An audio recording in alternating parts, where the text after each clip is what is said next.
welcome to Grill Country. I continue my foray into the RPG space here on Grill Country. Today, I have as my guest the RPG Pundit, who is like, again, I tend to talk to people who I actually enjoy their games. So you can see here is a copy of his game, Lion and Dragon, which I own. So thank you for coming on to talk to me today. There's a few things I wanted to talk to you about, but before that, let's just kind of like what's the origin story of the RPG Pundit? Well, that's a common question in these interviews. So I've been a gamer for decades, I guess, but since the original old school era. I started gaming at around, well, it's just before my 12th birthday, and for a long time it was just really a hobby. Around the start of the 2000s, well, no, around the middle of the 2000s, I started writing a blog when I was embroiled in certain arguments that were happening in the hobby at the time of basically opposing certain fashionable theories of that era. Mm-hmm. That was the RPG Pundit blog. It was originally on Zanga, so that gives you an idea of how ancient it is. It's a site that doesn't even exist anymore. Later on, I moved it to Blogspot, and I became a proponent of avoiding some of the more kind of pseudo-intellectual ideas that, the kind of pretentious ideas that were floating around in the hobby sphere. And then I was an early proponent of the old school movement that would evolve into being the OSR, Right. The old school Renaissance. And I ended up starting to publish some of my own games, including one of the earliest second wave OSR products, Arrows of Indra. And I'd made a lot of fans from my blog, because I was not just being critical of these weird kind of theories of games and games design, but I was also providing alternative perspectives on how to do it based on kind of a more traditionalist view. I had a lot of people that would comment on these blogs, and among those, there were quite a few game designers, some of which were relatively well known at the time and others which weren't. One of the ones that wasn't really well known at that time was a youngster by the name of Mike Merles, who later on went on to become the boss at Dungeons and Dragons at Wizards of the Coast. When he joined, Wizards of the Coast had just released its 4th edition of Dungeons and Dragons, which was a really terrible edition. And I had predicted that it was going to be an unmitigated disaster. In fact, I specifically predicted it would lose about 2/3 of its market. And a couple of years later, Mike Merles was no longer commenting because of his job on my blog. But when they announced that they were going to move to a 5th edition, to a new edition of Dungeons and Dragons, he contacted me, and he wanted me to help to do the kind of overarching design of 5th edition, because my theories, my prediction had been exactly right, and so he wanted to do it based on something that was closer to my ideas rather than these other ideas that they'd adopted for 4th edition. And I worked pretty closely with him, and the result was 5th edition, just the core books. I've had nothing to do with anything that happened after that. And then I went on. I mean, I didn't become a big 5th edition guy or anything like that. I worked in a consultant basis for Wizards for about a year, and then that was it. And then I went on to make my own games, because 5th edition is the game that I thought was the ideal design for Wizards of the Coast to be successful at Dungeons and Dragons, and it really was. It was their biggest hit. But it's not the kind of game that I enjoy, right? So I started making other games, including Lion and Dragon, which you have there, that are all part of the OSR, the old school Renaissance, which is what I find really interesting and fascinating as a design school, to take these old rules of like the original D&D rules as a framework, and you have to color within the lines, but within that you can do anything. And so the 2nd and 3rd wave of OSR was all about that. The first wave was about kind of recreating the old school games. The 2nd and 3rd wave have been about creating innovative new designs within the old school framework, and then making settings that have rules that fit those settings, but that are based on and compatible with the D&D rules. So I've become successful enough in that I've managed to basically turn that into my full-time job, something I never expected. One of very, very few people that are independent designers that make a full-time living at it. And I've also got now a YouTube. I've gone away from blogging because it's dead to YouTubing, and it's, I think, also done a lot to kind of enhance my presence in the hobby, but not without controversy, of course. We may or may not talk about that. Oh, it's yeah. up to you. So yeah, actually, let's segue into some of that controversy. Like, I actually think something that you said. So clearly, based on everything you just said about your origin story, you have an affinity for the older style of play. Your games are mostly within the broader context of the old school Renaissance, or what. I mean, I don't want to get into debate over what OSR stands for, but I'll just say Renaissance for now. It could be revival. I think those revival, are Renaissance. Yeah, they have a very similar meaning. So it doesn't really ultimately matter which one you say. So given that, how is it that you ended up in a class with this sort of like fundamentalist group that is a subset within the OSR that's known as the BroSR? And like, what specifically is it about what they're doing that chaps your hide? Gets your dander up. So first of all, I guess I should explain, the OSR was set up as a design school, right? It was about making new games using the old school framework, making that all those games are compatible with each other, so that you can buy any of them and you can actually kind of use the material from the books in other games. And it was designed, that was its main purpose, but it was also designed in such a way that it was kind of inherent in it that newer concepts were to be kept out, right? And so some of the originally, most of those were like new school rules that came up later on in other types of designs that in our opinion actually are counterproductive for the old school experience. But it eventually also became a fact, maybe because, by definition, anyone who's into old school is going to be a little bit traditionalist about things, that the OSR has become a focal point of opposition to kind of woke ideologies in gaming, because we don't, not necessarily, it's not necessarily true, although certainly there are quite a few OSR people who are conservatives, like politically, but not all of them are. But they're still, one way or the other, there's still this idea that what we don't want is games to be about political propaganda. Okay.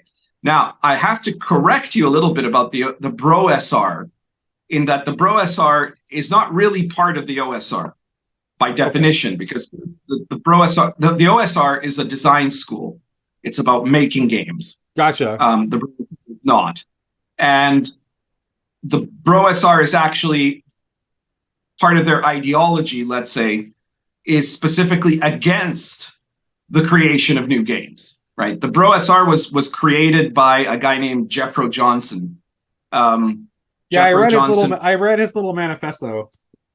Yeah, well, he wrote two books, neither of which are game books, actually, right? One of them is a book about Appendix N, which is the appendix in the original AD&D Dungeon Master's Guide of what were basically books that Gary Gygax liked. And he tried to make this grand theory that Appendix N is the secret of understanding Proto-Ur D&D, right? Mm-hmm. And then when that didn't seem to be getting him enough traction, he then decided that the whole of AD&D First Edition Rules as Written is actually the one pure, true version of D&D. Why that one is a mystery known only to him, because it's not the oldest version of D&D, nor is it the version of D&D that was Gary Gygax's favorite or anything like that. In fact, anybody who's spoken to people who played with Gary Gygax know that he never technically played AD&D First Edition Rules as Written. He ran something close to that, but not using all the rules during the time that AD&D First Edition was the official version of D&D, and he did that only really for the purposes of the fact that it was, you know, it was still his company, right? He dropped it as soon as he was forced out of TSR. But he set this up. Jeffro Johnson set up AD&D First Edition as the one perfect version of AD&D, and that it must be followed rules as written, except that a lot of the ideas that the BroSR has are not actually in the text of the rules. They are interpretations of Jeffro Johnson for the rules, which are not the way that they run it is not how they were traditionally interpreted or applied. So, you know, this is all gaming conflict, but besides that, there's a political element, because the BroSR is very explicitly political, in not towards the woke end, but towards the other collectivist end of the kind of collectivist right, specifically the kind of ethno-nationalist right. And, you know, this is not something new. It's something that should have been kind of noticed right from the beginning, because his first book was published by Castalia House, which is the publisher of Vox Day, right? As part of my research to this interview, I tracked down, there was an interview with Jeffro that I saw that popped up on a Catholic integralist channel. So that would be very much that sort of the kind of political leaning that you're talking about. So I don't know if he himself is a Catholic integralist or not, but he was certainly appearing on an integralist channel. I still can't make heads or tails about whether, because certainly a lot of the BroSR are either Catholic or kind of Eastern Orthodox fundamentalists, right? Though some of them may be doing it performatively, others not. Jeffro himself, he doesn't make a lot of posts about his religious beliefs, like in social media or stuff like that, which could maybe mean that he's really just taking advantage of all this. But what he does do is, you know, he knows what his crowd is. He knows what the people that are going to be on his team are and what they want him to say. And so he's made a number of posts that were, you know, basically anti-Semitic tweets on Twitter. And the big beef, the recent fight with these guys is that they keep trying, like the very name that is a relatively late addition to Jeffro's arsenal, let's say, of BroSR, was directly meant to confuse people into thinking that they're part of the OSR when they're not. They actually would prefer the OSR didn't exist, right? Because they believe that there's only one game that should be played, and it's the game that was published in 1978. And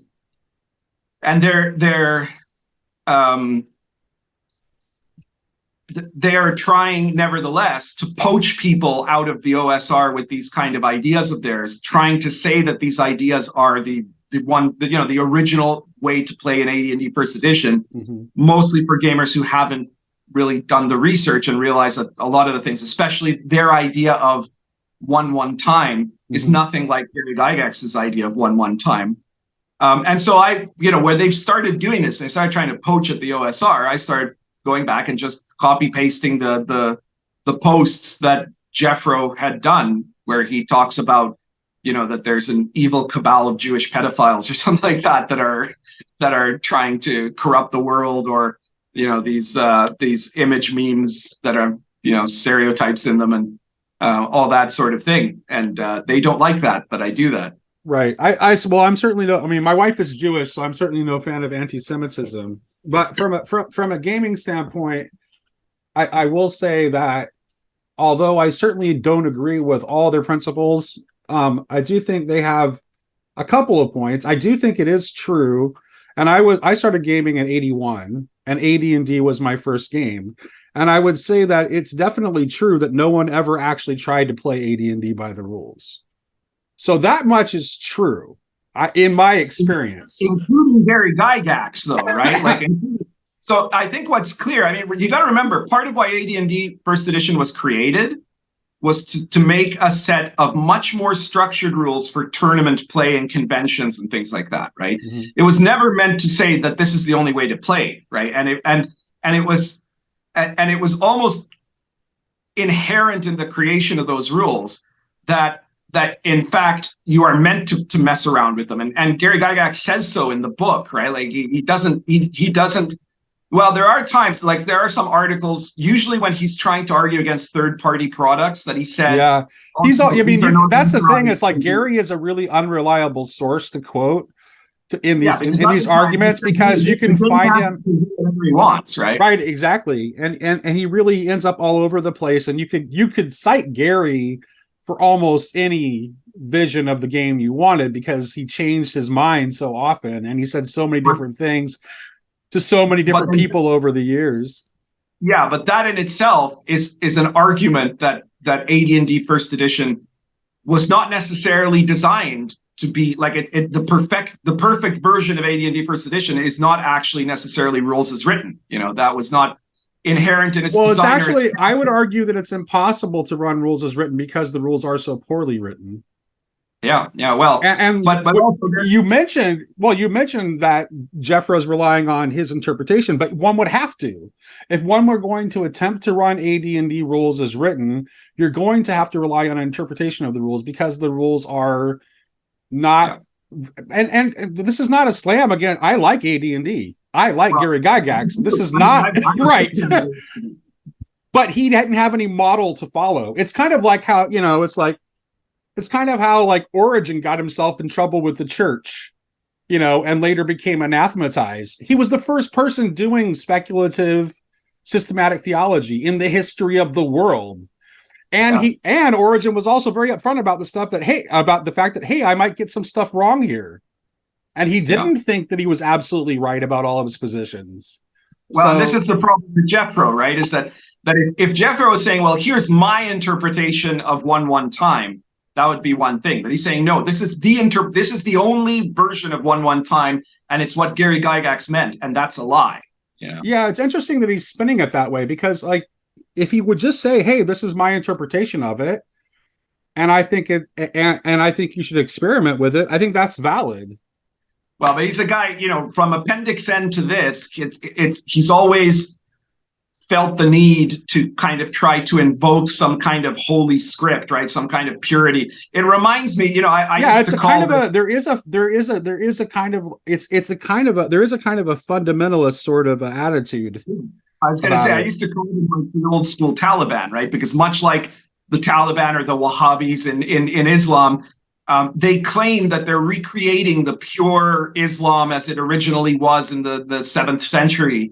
But it's not true. The version that they have of it is not a pure version. It's like an idealized image in their own head, affected by modern ideas of how they would wish that the golden age of Islam was. It's not how the golden age of Islam actually was, right? It's the same thing here. These are people, a lot of them are people who are not players. Like when I started, AD&D First Edition was the current edition, right? Just like you. Me too. Yeah. I started a couple of years after you, but still.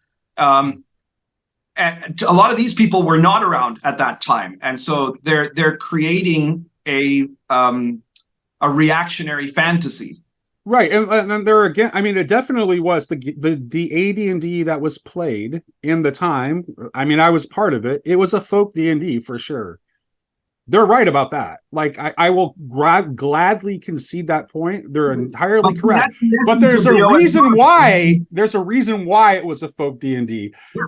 That's because we were like 11 to 13-year-olds trying to read a rule book that was written by Gary Gygax. One of Jeffro's criticisms of the OSR, one of his attacks on the OSR, is that these people in the OSR, they keep just trying to design new games that are taking them away from the pure essence of D&D. But anybody who actually lived in the old school period would know that innovation was one of the central features of the old school period. Everybody was constantly inventing new stuff, right? There were tons of products that were coming out and tons of games that people were running where they were homebrewing new ideas. And if you take out the innovation from the old school period, it's not the old school period anymore. It's something else, right? Like that's always what reactionaries miss. They want to say, we want to freeze frame this moment in the past. Well, and not only that, it's not even just all of AD&D. They want to freeze AD&D to basically like 1980, to like the original 3 core books. So it's like pretty sure that they're. I don't know. Do they? I don't know. Do they include content from like Oriental Adventures or Unearthed Arcana? I don't think they do. No, I think most of them. I mean, there might be some variations, right? But generally, they feel that those were wrong somehow. You know. Right. Yeah. So I just wonder. It's like, I think that the OSR for the most part, like BX has been sort of like the lingua franca of most OSR games are kind of built on a Well, BX skeleton for the most part, and AD&D has been kind of the redheaded stepchild.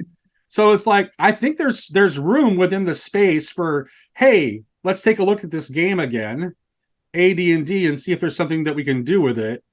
But I just yeah, don't. there have been several games that have used original box D&D, right? Like the 1974 D&D as their inspiration. Yes. There have been some that used. There have been a few that used first edition, but you're right that probably most OSR games use as kind of their because the idea is you have this core skeleton of what is the essence of old school D&D, and AD&D first edition is the essence plus a ton of other stuff, right? Well, and, it also so kind of it gets that one of the reasons I think is like for people my age who were playing AD&D as kind of the folk version that we were actually playing, there were a lot of BX elements that were part of what we were doing. So there's a familiarity there, at least with people my age. It's like that's how we were playing the game anyway. There were always elements of BX that were crossing over into AD&D, the way we were actually playing it at the table. So BX is more the essential content, right? So it's easier to take from there and build other stuff from that than to build other stuff from AD&D first edition. Yeah, it's a more simplistic framework. So it's easy, which makes it easier, by the way, which I think there's a lot of spirit of innovation in the OSR too, which means that if you start with if you're using a relatively simple skeleton, that actually makes it easier to innovate as opposed to the relative complexity. But I still think, and maybe someday they'll grow up and turn their energies in this direction. I still think there could be something to be done with AD&D that would be interesting. And I'm glad that there are people that have a passionate love of AD&D, but maybe don't be so fundamentalist about it would be.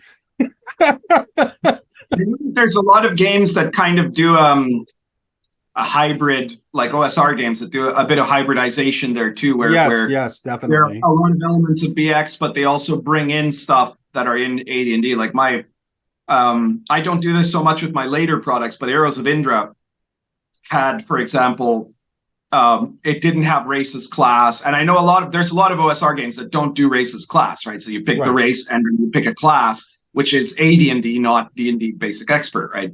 And it also had a few other things like, weapon modifiers and stuff like that. There was a lot of elements of AD&D that were in there. And there's several products that do that. And I think that's not a bad practice to do for some of the rules of AD&D in that if you're making a game and you're adding, there's elements of the OSR game that you need to add to what is the basic skeleton. One of the sources you can look at for how to add stuff is the AD&D rulebook, which is full of rules of all different kinds. Now, some of them are not nearly as elegant as some other rules, right? But yeah, definitely. So that was. I think that's enough about the Bro SR directly for the moment. So both of us have been following a young YouTuber called the Basic Expert, who kind of like, he's young, he's like my son's age, seems like a nice young man. He was talking about, cool old school gaming stuff. And then I actually heard you on your channel say some positive things about his channel. Yes. On several occasions. And then somehow that all went sour. And it had to do with you giving some pushback. You didn't like the way when he had Jeffro on his channel, you didn't like the way he conducted the interview. It's kind of like that was like what started it. What's your account of that? And just for the record, to be clear here, I invited him to come on and talk to you directly. Mm-hmm. Because I'm actually a pretty good mediator. and I'm good at getting people to put down their swords. Yeah. So And I'd hope to do some mediation. I invited him on too. He was not interested in having a conversation. When I reached out to you, you were willing to come on, so we're talking. So you get to give your side of it. I would never have had a problem having a conversation with him. But look, this is what happened, right? It was actually ironic that like a week before it all happened, Basic Expert and I were both guests on Diversity and Dragons channel, and we had this really great conversation about a number of topics. And I invited him to come on to Inappropriate Characters, which is a live stream show that I have with Venture Satanas, and at that time Joe Bittman. And he was very eager, and we'd talked before. We'd had very good interactions. I was quite impressed with his channel, just like I am with Diversity and Dragons and the Black Lodge and some of these other newer YouTube channels that are I think are quite good. They're quite interesting for the OSR. And then it turned out that he had invited Jeffro Johnson to one of his, or he was going to invite Jeffro Johnson to one of his live streams, and this was right in the middle of, me fighting with the Bro SR about them, their kind of cultish behavior and the anti-Semitism issue. And so I posted to the Basic Expert asking if he was going to talk about, the anti-Semitism in the Bro SR, right? And he said, no, I just want to talk about games with him, right? And I said, well, but he's. This is something that your audience should probably know. You as an interviewer should probably ask about this, because otherwise, Jeffro is going to get on there. He's going to try to present a particular image of his movement because he's going on there to try to attract new followers. And if the people in your audience aren't aware of this part of his movement, you're kind of doing a disservice to them, right? And then he kind of he ended up saying something about like how he, on Twitter, first in private to a couple of people, I think, and then on Twitter, about, why is the RPG Pundit going at me like this? It's going to damage my brand, like that his YouTube brand is going to get hurt by me questioning him. And I guess he no felt one's YouTube brand has ever been hurt by controversy. Well, that's first of all, Ever. That's true. And of course, now Basic Expert was newer at it, and he has less followers than me, so I can understand why he might have felt that way. But one of the things that has then been like pushed around in public is that I tried to force him to cancel Jeffro Johnson. I never said that. I mean, Jeffro Johnson was on Inappropriate Characters, right? This was before his anti-Semitic tweets were seen. I don't know. It would depend on the other hosts also whether that was be something that would have been an absolute subject for not having him back again or not. But before that, he was already doing all the other nonsense, and we had him on there, right? But we gave him tough questions. The problem was that I was kind of seeing, as certain other people had done, that they were going to play softball. That the Basic Expert was going to play softball with Jeffro, and I just wanted him to kind of give a thought to kind of what is his responsibility as a guy who's got an up and coming YouTube channel in terms of kind of journalistic integrity. And his answer to that was basically, I'm not a journalist, I'm a brand, right? He's there for entertainment purposes only, or something like that, and so that was quite a shock to me, but it kind of raised my alarm about something that I hadn't realized up until that moment, which was that, in a lot of the rest of the gaming hobby, particularly with around 5th edition Dungeons and Dragons, you have this very weird culture where the main influencers of the culture are not the people who were part of the origins of D&D by any means, nor are they the people who really created 5th edition, or even the people who are currently working at Wizards of the Coast, but rather they're these YouTubers that have big channels, right? And They do big production values, right? Some of them are live streams or live plays like Critical Role, but some of them are also YouTubers that just have managed to be like effective entertainers. Like there's this one channel called Ginny D, and it's this moderately attractive girl who has only been, at the time she started, I think she'd been playing Dungeons and Dragons of any kind, and only 5th edition really, for less than a year when she started her channel. And she ends up having like 200,000 subscribers because she's, moderately attractive and her fans are nerds, right? And so suddenly she has a girl who playing D&D got a lot of followers fast. Wow, what a shocker. Yeah, exactly. Queen Bee syndrome, right? But, she has an inordinate level of influence over the 5th edition community, and she knows almost nothing about the game or the hobby or its history or anything, right? And the OSR never had this, because until now, the people of influence, let's say in the OSR, had been the people that designed the really good games, right? So like people like Greg Gillespie and Kevin Crawford and James Raggi and myself and Benjer Satanis and, a lot of these people who make the games that people want to play, right? But now you started to have more and more YouTube channels where the people who started those channels were not game designers, but YouTubers. Now, some of them go on to try to make games, and that includes, the basic expert is trying his hand at making games too. But if you start from a YouTube channel, you might have this mentality that you are mainly a YouTube influencer and not a game designer. And so suddenly that changes all kinds of sets of priorities, right? Like if you're doing reviews, if you're talking about the state of the OSR as far as like a design school, suddenly you don't have that same kind of allegiance to the principles of the OSR as a design school. And you're going to be more concerned about, well, what'll get me followers? What'll get me super chats? What'll get me likes, right? And so I suspect that part of what went into this is the fact that, well, Jeffro, it's not clear how many people are actually in the Bro SR. And I think it's probably like seriously into the Bro SR, there's maybe 25 to 40 people. But if he shows up on the Basic Expert, those people are going to watch his channel, and some of them are going to subscribe to his channel. And then after that, he doesn't want to do something that'll offend them, because they might not subscribe to his channel and they might actually trash talk him, So this was to me the root of the problem.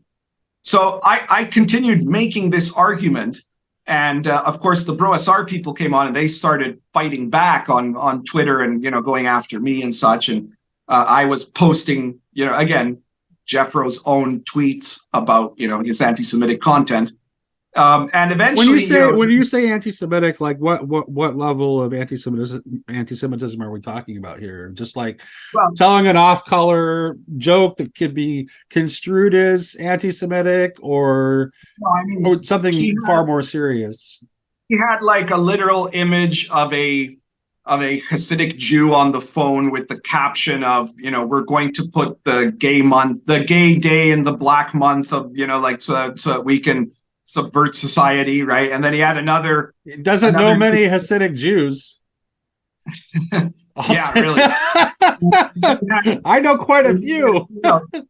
He had another post, the one I already mentioned, where he said that, our civilization is being destroyed by a cabal of Jewish pedophiles that are trying to whatever, right? Like, so it's like, this is not like, because I know in this day and age, and that's part of the problem I face, is that, of course, because a lot of gamers have been burned by woke cancel culture, it becomes very difficult. One of the worst things that the woke have done is that they've made the term racist into something that you can't trust as an accusation anymore, right? Well, and it was a radical change to gaming culture, because I can just go back in time and think of my gaming table circa 2008, right? And I had 12 people in the Conan game that I was running at the time. I was running the Mongoose Conan 2nd edition game, was the game I was running. There were 12 players in that game, and there were libertarians, monarchists, and communists all sitting at the same table and making all kinds of jokes that would have gotten every single one of them canceled in our current culture, and no one gave a damn. Yeah, that's a bit like my Last Sun campaign right now. But I'm living in a country that isn't directly under the spell of wokeness, so that's what makes the difference. Right. So in any case, what what came out of this is that at one point some of the Bro SR people started mass reporting a tweet I did and trying to imply it was something other than what it was meant to imply, where I was talking about, blocking people's accounts, but they made it sound like I was threatening violence. I got permanently banned from Twitter for about 10 days until they realized. Isn't that if you're? I mean, if you identify as like an ultra right wing, nationalist type that's all against wokeism and cancel culture, isn't it hyper hypocritical to try to get somebody banned? Well, you would think so, except that at the horseshoe theory isn't completely wrong, right? That from the way I see it, there's this kind of collectivism that is the enemy of the fundamental principles of our civilization. And collectivism looks super similar, whether it's at the far right end or the far left end. There's that joke that I forget the name of the guy. There's this very famous YouTube video from this kind of comedian that had like two guys, and one of them had a t-shirt that said woke and the other one had a t-shirt that said racist, and they actually end up talking. They agree on absolutely everything, right? Like, I've seen the same thing with like fundamentalist Christian and fundamentalist really Muslim. All that sort of stuff, right? They agree on everything because basically they do. They're just playing. One is on team blue and the other one's on team red, but they have the exact same ideology apart from that, and so these guys got me temporarily permabanned, right? Because I got it reversed. And I did also get some people who are saying, well, why are you arguing about this when there's like, all these problems with the woke people? And I'm like, well, these guys are the same thing, right? Like you can't, one of the goals of the OSR is to say, we don't want our games turned into political propaganda. Right. And that's what both of these guys are doing, right? Like that's what and using like the example I cited of like my table in 2008, we don't want politics to define who's allowed at the table. Yeah, well, that's for starters, right? But nowadays, what you have books being published that are supposedly adventures, but what they actually are political manifestos, Right. Yeah. Yeah, I'm definitely sympathetic to the idea that like the idea is to get politics, out of gaming in as much as possible, and having right-wing politics in gaming isn't any better for gaming than having left-wing politics is. I mean, you can be any political stripe you want to in gaming as long as it doesn't affect how you game or how you write games, Right. Like I'm well known for being quite a conservative on the kind of libertarian end of conservatism, but including social conservatism, right? But if you look at my books don't have any overtly modern day political content. I'm not just trying to put in some 2023 political message into my game set in 15th century England, like right. That's where the difference lies, right? So anybody could pick up my game and it wouldn't. There would be no part of it that would look like heavy-handed modern day political commentary, Well, do you think part of that is the fact that you have a tendency to write games that are historically inspired? Well, I think that certainly helps, right? But there are people writing a lot of historically inspired games nowadays that are not doing that, right? Like most recently, I think it was it Modifius is doing a Roman Call of Cthulhu game, where one of the things you have to note is the gender preference of your player character, stuff like that, right? Well, yeah, I just bought the box set for the starter kit for the my favorite game of all time is Pendragon, which is one of the reasons I bought Lion and Dragon, is because like I have like a lot of people that would not play Pendragon who I might be able to get something to play something that was like sort of like Pendragon Plus, right? It was definitely one of the influences on Lion and Dragon. Yeah. And so the 6th edition of the game, like the starter kit, like the character, like the characters that come with it, it's like there's literally like one knight of both genders from every single culture that would be available by the end game in Pendragon. Whereas normally Pendragon, it's like at the beginning of a Pendragon campaign, it's like it's very focused on the starting characters are usually Kemric and mostly from Christian. Yeah. Right. And it was just like obvious. It was like an obvious nod to diversity. Yeah. that doesn't make any sense. Like No. it was completely illogical. And And we're seeing actually that all. antithetical to the entire like arc of the way a Pendragon game is supposed to develop. Yeah. Yeah, that's right. So Yeah, that's why I would say to stick with fifth edition. oh, yeah, definitely. Or even I actually have a wild hair to run Pendragon. That's I went to the North Texas RPG Con last year, and no, there was no Pendragon representation at all. So I'm thinking about running a first edition Pendragon game Oh, yeah. next Well, I year mean, I there. don't know how much the late Greg Stafford had to do with this newest edition. I suspect a They lot of put it his is not name on it. I suspect it was his own contribution. But I mean, I spoke with Greg Stafford many years ago, and at that time he had said basically the 5.5 edition or whatever of Pendragon, the one that includes the Great Pendragon campaign, was his dream version of what he wanted, Pendragon to be. Yeah, Like the it was to him. 5.2. That was like, yeah, that's like that is consistent with what he told me back in like 2013 too. Because I actually had some conversations with Greg because I was actually working on like a Pendragon, like something that basically I bought Lion and Dragon because it was very much the game that I had never finished, that I had started, that I was talking to Greg about.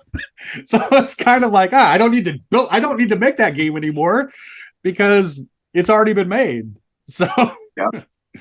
Well, great. Yeah. I made that game because I couldn't find a game that was exactly like what I wanted it to be. Right. Yeah. I'd always wanted a game that was kind of like like I said, a Pendragon Plus, because I have like a few of my players that I play with that love Pendragon and will play Pendragon anytime I ask. And then I have some players that will never play Pendragon because they just like, what do you mean I can only be a knight?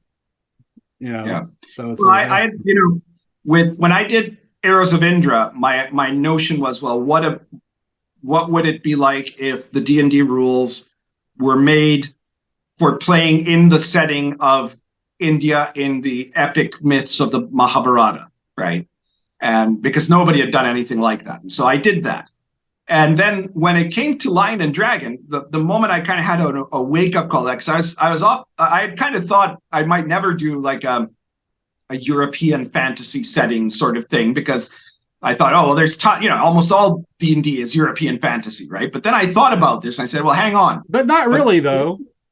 Yeah, there isn't any D&D version or any fantasy RPG really, but especially not anything within the D&D and OSR sphere. Yeah, that is D&D is all. Yeah, it's always felt like post-apocalyptic or dying Earth more than it has ever felt like real Western European fantasy. It's what they have is that because you ask a typical gamer, and if you ask them, have you ever played a medieval fantasy setting RPG? They go, yeah, of course. I played Greyhawk, I played the Forgotten Realms, I played all this stuff, and it's like they don't realize that what they're playing is not actually what a medieval fantasy RPG would be. So I set up Lion and Dragon. This is what, until you've played Lion and Dragon, you haven't really played a medieval fantasy RPG in all likelihood, unless you'd played Pendragon. That would be maybe the one. Right, unless you played Pendragon, yeah. Well, and a Spanish game called Aquelarre, which is also... and Harnmaster, too, I think is legitimately a medieval. Comes close. It's like more Dark Ages, very early medieval, and it's got a lot of kind of weird elements. One of the things it's missing is monotheism, because really, if you don't have monotheism, it isn't really medieval, is it? Right. Yeah. So, what do you have? What do you have that's coming up next in your what are you working on for your next design? Well, my latest big book was called Sword and Caravan, and it came out at the end of last year, I guess. And that was just like I had done, actually, before I published Lion and Dragon, I published a setting book that did not have a set of rules, but could be used with any OSR game. That was called Dark Albion, which is medieval authentic England, basically, in the War of the Roses. And then I published Lion and Dragon, and now Sword and Caravan is another setting book for Lion and Dragon or for any other OSR RPG. It's mostly setting. There's not that there are some new classes for Lion and Dragon in there, but you can use those in other games too. And so Sword and Caravan was set for playing in the Middle East and along the entire Silk Road from like Damascus to China in the late 12th, early 13th century. So from the time of the Third Crusade, like you can play through the Third, Fourth, and Fifth and Sixth Crusades there, or you can, and all the way to the time of the Mongol invasion, so in 1220. And I've done a couple of source books for that. The second of the source books is about to come out. I've just found out that the sample print has come back to the publisher, so it's going to come out any day now. It's called Heroes and Villains of the Silk Road, which is going to be a book that it's meant to be a source book, obviously, for Sword and Caravan, but what it consists of is the bulk of it are biographies and character stats for the historical characters that appear in Sword and Caravan, which are, quite a lot of them. And some of them are very famous, like Richard the Lionheart and Saladin and Genghis Khan. And then there are quite a few that are probably not known to most people. And you get the biography of the character, you get their stats. And then I also added some new bits and pieces for Sword and Caravan there, including the assassin class, which I didn't really want to do, but everybody demanded it, so I decided to make it, and some more high-tech items of the Song Empire. So that's coming out very soon. The other thing, my major project that I've now finished writing, but that is still very early in the stages of the publisher, the layout and editing and all of that, which will be my next big book, is going to be called Baptism of Fire. And Baptism of Fire is a complete rule book, which is very similar to Lion and Dragon, but I guess you could say it's the expanded edition of Lion and Dragon. It's modified for the setting, but it's also adding in some of the things in that were for Lion and Dragon, but that had been published originally in the old school companion, and some new things, including a new type of domain rules and a new type of kind of reputation rules, some new magic, various things like that. Because the main difference with Lion and Dragon is the Lion and Dragon is a late medieval setting, right? It's 15th century, basically. Yeah. Baptism of Fire is going to be set in 10th and 11th century Poland during the baptism of Poland. It was called the Christianization of Poland, when Mieszko, the first monarch of the PS dynasty, converts to Christianity and then starts unifying Poland into a single state and Christianizing it. And it's a really fascinating setting. And one of the funny things about me is that I don't read a lot of, I used to, but not so much anymore. I don't read a lot of fantasy fiction. Mm-hmm. I mostly read historical stuff now. And I don't play video games. And so when I did Dark Albion, I'd never read Game of Thrones, and when I started writing Dark Albion, it was before the series had really started. And I did watch the series later on, but so, basically the people that were kind of play testing in the original Dark Albion campaign some of them had read Game of Thrones. They said, this is like Game of Thrones, and I had no experience of it. And then I'm doing this product, Sword and Caravan, some people said that this is like, Assassin's Creed or something like that. Again, I've never played it. And then some people have now said about Baptism of Fire, they're like, this is like The Witcher, and I've never read The Witcher novels. I've never played The Witcher video game, and I've never seen The Witcher TV series, So it's probably just because you got that Slavic flavor. Yeah, exactly. It's the same source material. Just like George R.R. Martin based Game of Thrones on the War of the Roses, the Witcher series is largely based on this same kind of period of the Christianization of Poland, right? Right. So it's going to have that kind of element to it. One of the things in the research of it is that I realized that Poland in this period, in the early medieval period, it had a very, very low population density. And so what that means, like, whereas in Dark Albion in like 15th century England, you had a big population density, relatively speaking. So you had this area that was like all civilized, and there were only the kind of the border areas were kind of wild and where the monsters were, In Baptism of Fire, it's the reverse, right? There are only like small areas where these city fortresses called grods were set up, where you have civilization, and everything else is wilderness full of pagans and witches and monsters and all the weird, it's going to have all the weird monsters of Slavic mythology in it, so it's I think it's going to be a very interesting product. And for people who want to expand on the Lion and Dragon rule set, the rules there are going to be, they're going to be fully compatible. Obviously, it's not a new edition or something. It's just there's going to be a lot of expanded material in there. And it's a project that I've been meaning to do for quite a while.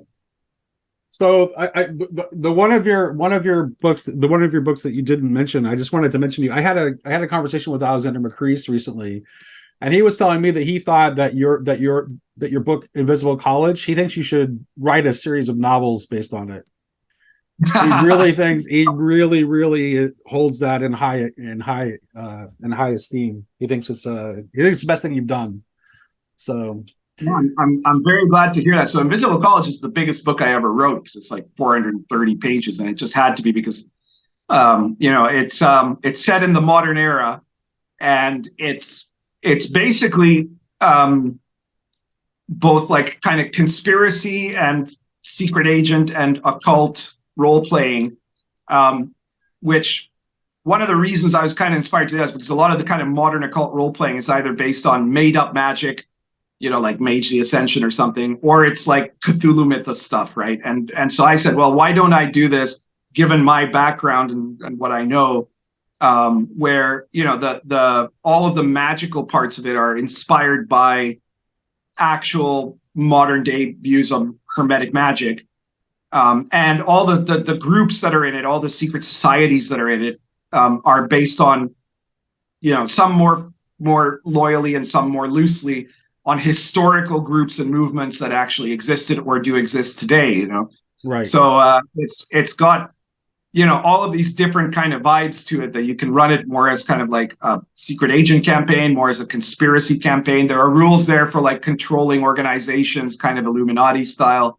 And, there's monsters and magic, but it's all, stuff that comes out of occultism as as it's practiced in the real world. Now, this book will not teach you how to be a magician, nor does it have any magical spells in it or anything like that. Because I know that some people have published books that they say, well, this book has real magic in it. No, it's not like that at all. But I will say that if you buy Invisible College and you read the sections on Hermetic magic, you're probably going to get a better education on, like the principles of Hermeticism and the practices of Hermeticism than 90% of actual, Hermeticists have, like in the modern world. So let's talk about that for a minute, because that's sort of, besides gaming, that's sort of another mutual interest that we have. So how did you become interested in Hermeticism? Like how did that come across your radar? Because it's not something that everybody's into. Let's be honest. No, it isn't. It's a weird story. My life took a weird turn at one point where, I was raised Catholic as a kid, but by the time I was a teenager, I was basically an atheist. And then I had this very strange experience that happened when I was about 18 years old. When I was 18, actually, it was just when I was starting university.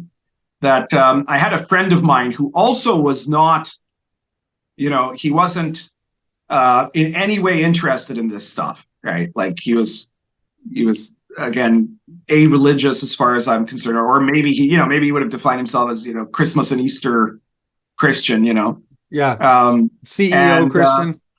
Yeah, and we were going down the street, and then we passed by this kind of new age bookstore, right? Which I passed by it a million times before, right? And I never had the least interest in it, and neither did he, as far as I know. When suddenly he said, "No, we've got to go in here," and I'm like, "Why?" I just want to look. Okay, whatever, right? So I go in there, and he's looking around. He doesn't really seem to find anything of interest to him, right? But I'm looking around, and then suddenly I find myself drawn in a way that I had no intention of being, and that I couldn't understand, to this one tarot deck that was in display there, and I didn't know why, but I had to buy it, and so I did, and I bought it, and then I started looking at it, and at first I couldn't really make very much of a hide or hair out of it. But I said, well, I got to understand why I felt the need to have this. Do you know which deck it was? Yes, and it wasn't even a great deck or anything. It was the Handel deck. So, it was not there was nothing special but about just something it. About it captured your imagination. Well, it wasn't even that. It was that, like, it felt like for a moment, like everything else in the room was gone, and there was just that, right? And so I had to pick it up, right?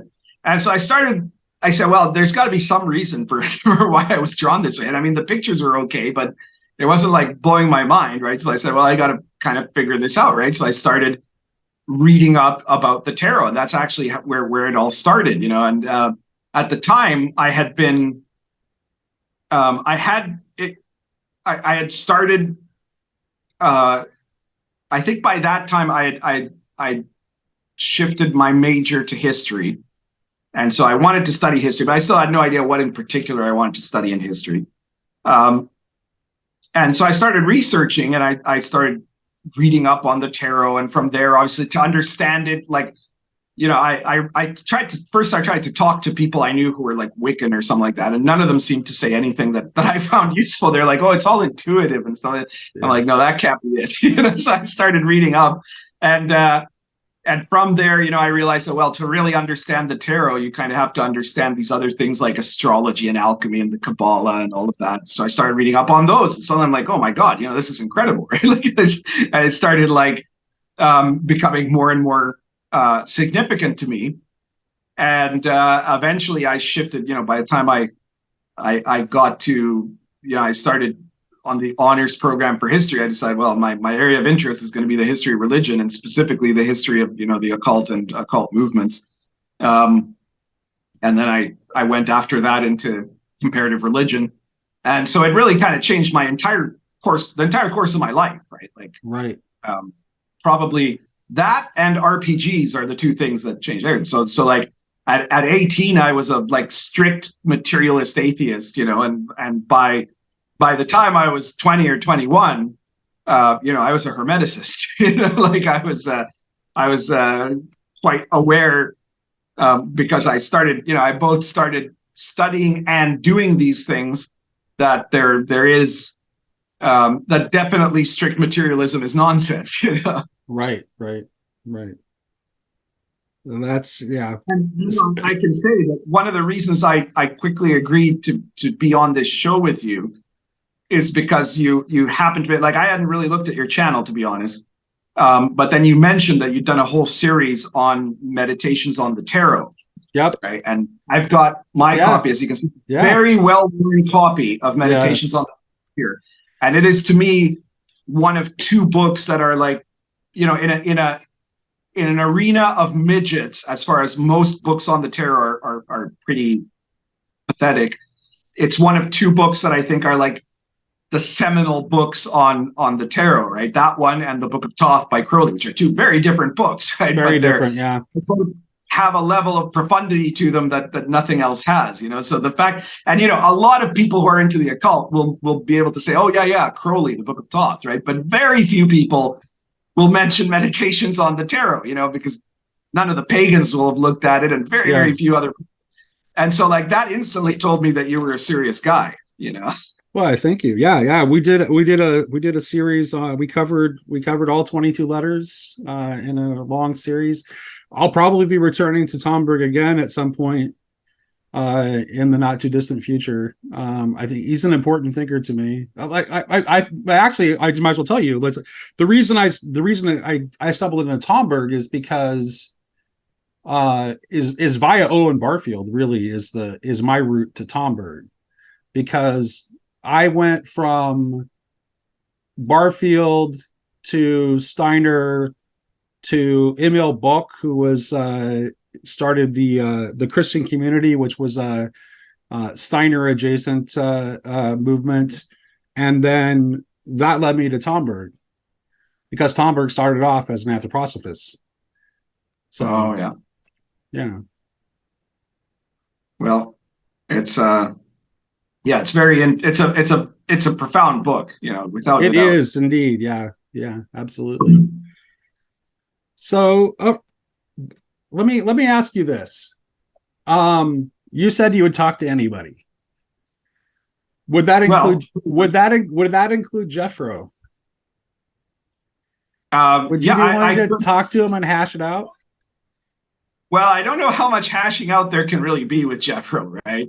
But I'm willing to debate him at any time, like if that's the goal. Yeah. Um, the thing is, I have talked it out with him. Like, I mean, not talked it out in a mending fences sort of way, but In it, like, we had him on inappropriate characters. We gave him okay. time. His entire argument. I don't know if you can look it up. It's still there on the channel, right? He gave his whole argument for the OSR. This was before the anti-Semitic stuff was exposed. That'll be a whole other conversation. But he got to make all of his arguments as convincingly as he could make them, and then I started presenting my criticisms of it, and of course, a lot of the Bro SR guys thought I was I was attacking him or something like that. But I mean, that's kind of the point, right? Like, if you've got a grand theory of gaming, you've got to be able to stand up to the criticisms. One of the big especially when it's something that's like, he knows he's being audacious. Like, he has to. He's not stupid. Yeah, so these he has. guys are super, for people that are so absolutist, they're incredibly thin-skinned too, right? Right. Yeah.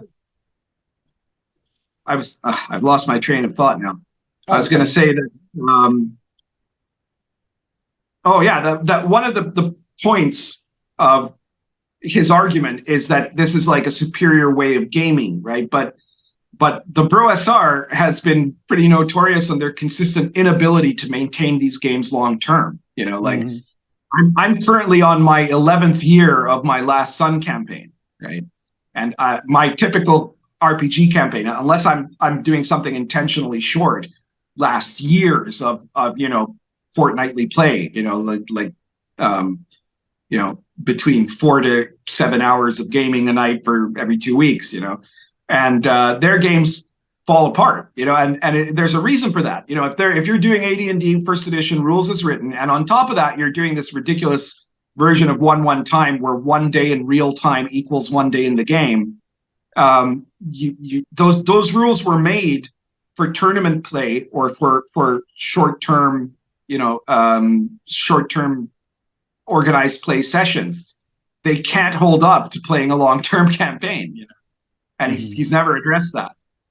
Yeah, I think there are certain scenarios where, and I've played around with it. I like to just test people's ideas rather than just start criticizing them when I haven't even tried it. So I have actually gone through and actually tried to play the way he recommends, just to like, to test it, to put it to the test and see if it actually works. Because if he's right, then it should actually work. I don't know that I've formed a final opinion about how the whole suite of ideas works together. I'll remain agnostic on that for now. But I will say that 1-to-1 time, like being absolutely zealous on 1-to-1 time, doesn't make any sense. And I think part of the reason I feel this way is because of the fact that Pendragon is my major game, right? And one of the things I love about Pendragon is that you get this sense of a real passage of significant time over the course of a Pendragon campaign. If you're going to notice that my games are the same way, right? Because in Dark Albion, the idea, I mean, you don't have to, right? You can play a Dark Albion campaign that takes place over the span of only weeks or months, right? But the book is set up so that if you want to, you can run a campaign that starts in 1453 and ends in 1485, right? And Sword and Caravan, you could run a game that starts in 1190 and ends in 1222, So you're talking about decades of gameplay, right, in the game world. And I always found that really, really that's one of the things that makes for really excellent long-term campaigns, Yeah, and I would agree with the idea that timekeeping is important, but it doesn't, like, the idea that it can that only 1-to-1 time is the right way to do it just is not.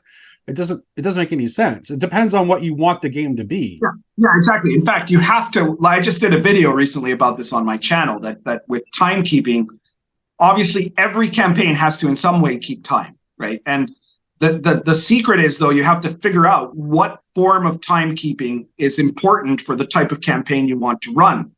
It doesn't make sense to use the wrong kind of timekeeping if your goal is to do a game that is going to be played over long periods of time, or if you're playing it in short periods of time. And you've got to figure out what is important about timekeeping for that campaign, you know?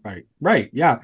So for example, like one of the games that we have running right now, we settled on a 13-to-1 time ratio, with the game calendar being a perfect lunar calendar. Mm-hmm. And so that's how we run it. So it's like the game world has a perfect lunar calendar that is on a 13-to-1 ratio compared to real time, which gives plenty of time for actual time to pass in the game. So it's not quite as fast as Pendragon, where you have it's 1 year per session, right? So it's like 365-to-1. But there's enough for there to still be some real sense of aging and passage of time. And, you could have, in a year of play, you could have an heir come of age and to succeed you. So, yeah.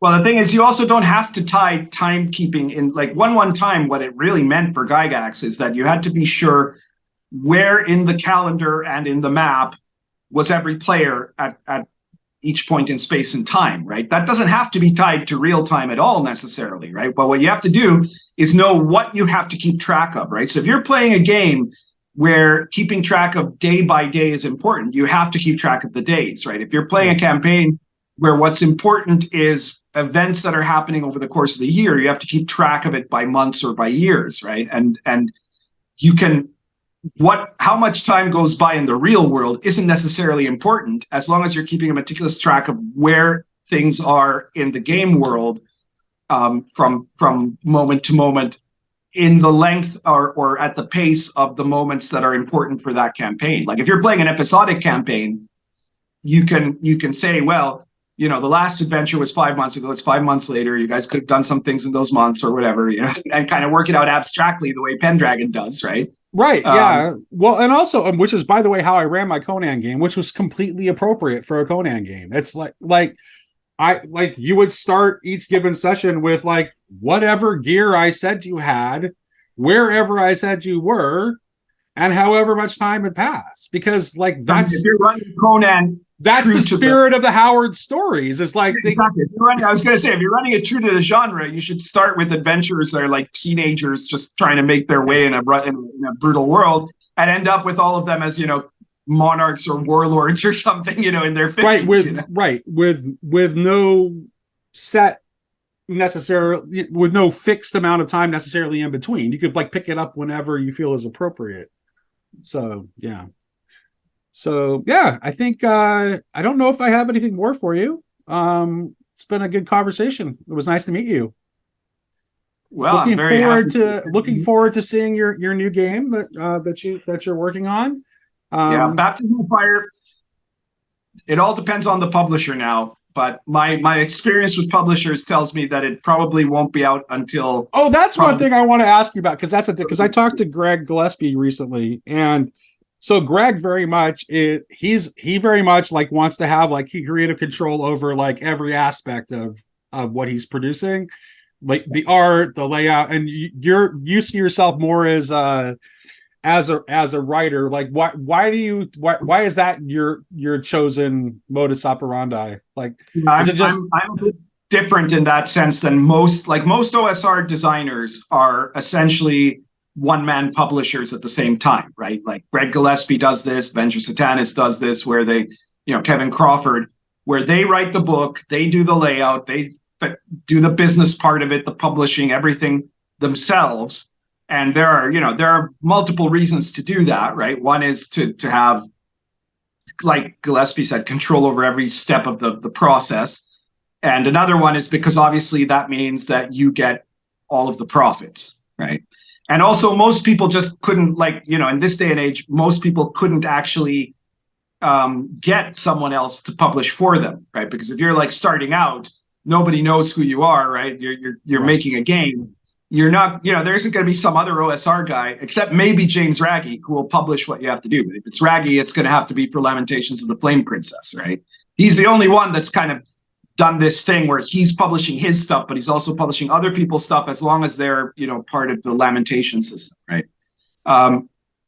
But for me, I discovered that basically I was already well known enough, even at the time of Arrows of Indra, that I could get somebody else who I've seen is already good at publishing something to publish my book for me, and and to do it in a way that because a lot of times, even if you did get a publisher, they'd probably want to take the bulk of the profits, right? And so, but because I have so much name recognition, it means that a lot of these small press publishers realize, like, they're publishing games of their own, but they know that if they publish a game that was written by the RPG Pundit, it's going to make more profit than the games they make, even if they have to split it 50-50 with me, right? So usually that's more or less the deal, right? 50-50 profit splitting. And what it means for me, and the main reason that I did this, is because, first of all, I'm ironically, for a guy whose job is almost entirely online, I'm quite a bit of a technological illiterate. I don't like, I've never worked out how to do, how to make a good PDF. I'm not an illustrator, and then I don't want to have to worry about like making deals with artists and things like that. And I know what my abilities are and what my limitations are, right? So I know that for layout, for art, for production, and for the business side of things, there are people who would do it better than me. So I try to find those people in terms of publishers, or they find me more often. Like lately, what I've been saying, whenever I wanted to get a new publisher, is, I'm going to do this book.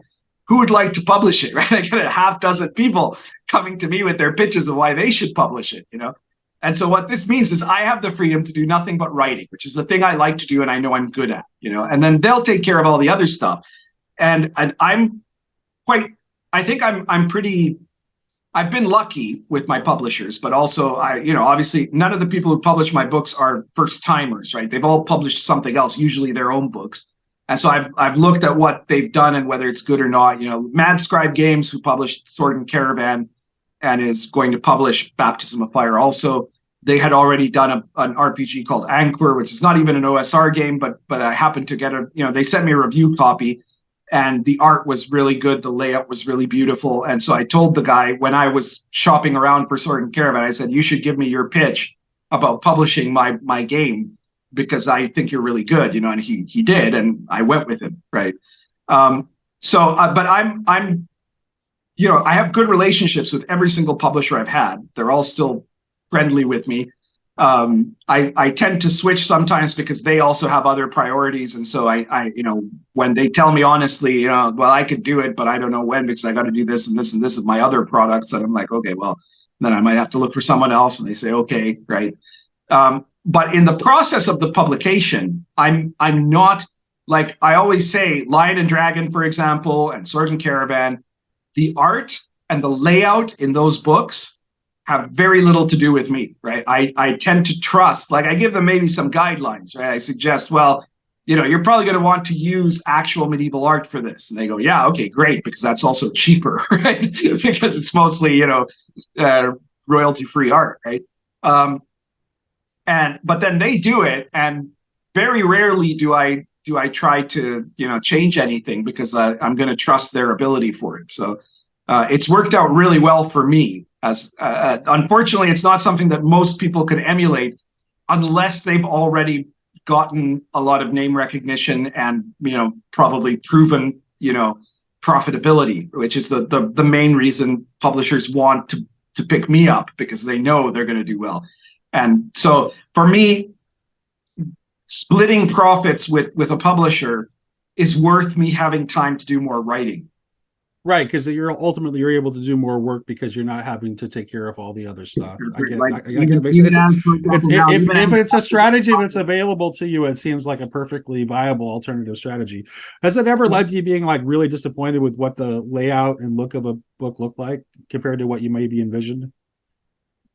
Without no, not naming any particular products or publishers. yeah, not really. There have been a couple of times, like there's a couple of things that, in retrospect, like at the time that I said, yeah, this is really good, and then in retrospect, I might have done a bit differently. Some of the art in Arrows of Indra, for example, which is about one of my earliest OSR products. So obviously, each product I get a little better at supervising, let's say, but that one maybe we could have made other choices with the art. In Invisible College, there was the printing of the Invisible College, the choice of fonts or of colors of the writing meant, like, I didn't see any problem with it at the time, and neither did the publisher. But some people have said that it should have been a darker font of the lettering, so it would have been easier to read. But those weren't problems that I had at the time, right? Like I think if I went back now, I would say, yeah, let's do it with darker lettering, or something like that. Yeah. Let's change the art. But for the most part, I've been very satisfied with every one of my publishers so far. I've been very lucky about that. But I do go through a kind of screening process of potential publishers that helps me to be fairly certain that it's going to go well. Is there anything that you think that's going on in gaming that's cool, like outside of the realm of the OSR? Well, that's a good question. This day and age, gaming is fraught with, a whole bunch of really stupid wokeism, and the more corporate the gaming is, apparently the worse that it gets, right? So like you've got, all of obviously Wizards of the Coast, but Chaosium and so many others, Modifius, are writing stuff that is, it's, for anyone who's actually looked at earlier stuff, it's noticeably inferior, right? Like you can tell, right? Like there's never going to be a Cthulhu product by Chaosium that will be as good as the adventures that were written in the 80s for Call of Cthulhu, stuff like, Mass of Nyarlathotep and, those sorts of campaigns. I think that for me, without a doubt, the bulk of the really excellent products that are coming out now are coming out within the OSR. And outside of that, I would say that a lot of the other stuff that is also good to certain degrees are the products that are also small print publishing. There's a lot of woke small print publishers too, and a lot of trashy ones that just don't make very good product, even if they're not woke. But there's some stuff that is really good. I think that there's been a similar revival, even though it's technically not a revival because it never fully went away, of Traveler, and there's stuff like the Cephas engine and stuff like that are doing sort of the equivalent to the OSR, but with Traveler, and I know that they're making some good stuff. And once in a while, you see some one-shot type products that are good. But I mean, to me, the OSR is the most vanguard and successful and productive design school that has ever existed in the RPG field. So which would explain why the OSR triggers you so badly because they would want to see all that innovation stop, as if like gaming should be frozen in time in 1980, which is just like, I'm okay with saying, hey, look, if you want to say that playing AD&D rules as written is an underappreciated experiment to try, you should really try it. It might be fun. Yeah. And it might surprise you. Totally cool with that. That would be a legitimate argument, but to pretend as if like there's no possible way that gaming could ever be improved from that, it just seems to be like it's obviously false. Like there's no way that could possibly be true.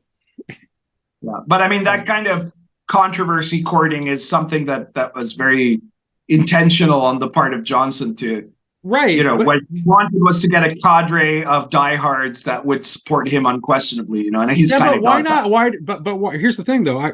Here's the I don't get. It seems to be a calculated error because why not make a really good AD&D clone? Because Osric is terrible. It's not a good game at all. It's like really bad. So, and it's really the only one. What was that? Osric was one of the earliest OSR products, right? It was like Yeah, it was very early. clones, right? They were basically taking the exact same rules, rewriting them, but exactly the same way. So you know, it's a little less wordy than Gygax's AD&D first edition, but yeah, it's not. It's They not haven't much of done an any improvement, though. or something like that, you know. So Yeah, I mean, if you have like strong ideas about how like the AD&D rules should be read, and you have some vision of that, it seems to me it's like, well, there's a portion of the market that would be that might think that was cool and that would want to buy it. So, and the other thing is this: there will not like you can't rely on WotC to continue to allow to have the old books in print forever. I mean, they're already putting disclaimers on them, right? Yeah. So, what's to make you think that they won't pull them from the shelves at any moment? Eventually, you won't be able to find affordable copies of the original books, and the existing clones are terrible. So, it seems to me that there's a definite opportunity to do something that's more productive. I think some of the clones are not that terrible, actually, to be honest, in terms of like improving on the structure and layout of the original, because they're still the same rules, right? But right, yeah, you know, rules aren't the problem. Right? It's usually layout that's the problem. So like, you know, Labyrinth Lord is a pretty good basic expert clone, you know, and in some ways, I didn't mean all. I meant specifically the AD&D clones. I was talking. Yeah. Well, the thing is, yeah, you're right. Nobody has done like the. Let me think. Well, I think Hackmaster is probably the best. Yeah, ironically, attempt, which is sort of like before the OSR, right? Yeah. It's sort of like proto OSR. If someone did something similar to Hackmaster but without the jokes, it would probably do very, very well. Actually, you're right. You may be giving someone an idea there. Not me. I'm not going to spend time doing that. But no, somebody might. I think my kid wants. I think that's what my kid wants to do. I think he really loves AD&D. Well, tell him to do it. He might actually end up becoming really successful with that. You know, that's definitely his goal in life is to be a game designer. So. Rewrite AD&D in a way that the rules are easier to comprehend holistically, and you publish it, and it's got a nice look and a nice art, because that's very important, right? I mean, look at Old School Essentials. Exactly. Yeah, OSE shows you what can happen if all you do. It doesn't add anything to the game. Nothing. It just presents it in a different way and with good art, and then a bunch of people went for it. You know, and it amazes me actually that because there's been so many clones of that sort that you can still make a new one and it can still be really people successful. Really care about those little small details. Like, I mean, just having a book that is like well printed and of a convenient size and on high quality paper, like, and has a catchy cover, like that alone can sell a lot of games. So, absolutely. Yeah. All right. Well, thanks for talking to me. It's been great. All right. Well, I really appreciate it, and I hope you'll get some views for this. I think you usually do. Even the basic expert did like this this attack video on me, and he got 3 times the views that he normally gets. So, you know, we'll see what happens. It's like right now, my gaming content is like gets way less views than my channel is. It's a theology channel. So yeah, I mean, it's Christian esotericism and theology. So you know, but it's also my channel, and I am too lazy to have 2 separate channels. So I'm going to do RPG content because I want to.